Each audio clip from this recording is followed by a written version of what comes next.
at this point, it's helpful to make a point of contrast with empires. We're conditioned to think of empires as oppressive, and in many ways they have been. But there's some exceptions here, right?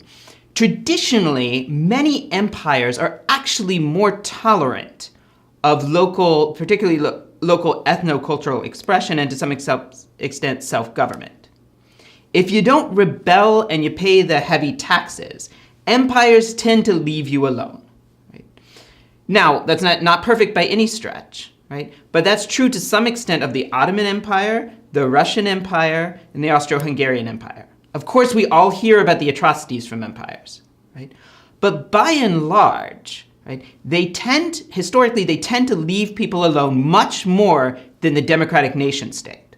Right? The democratic nation state tends to be very concerned with cultural unity, right, and political unity, and relatively suspicious of, first of all kinds of local groups. Okay? So France tended to be suspicious of Breton identity, Alsatian identity, Basque identity, etc. Right? Spain, right, has had various tensions with its various parts, etc. Okay? So it's funny because we think of multiculturalism as this new left of center thing, but that's actually a new development, right?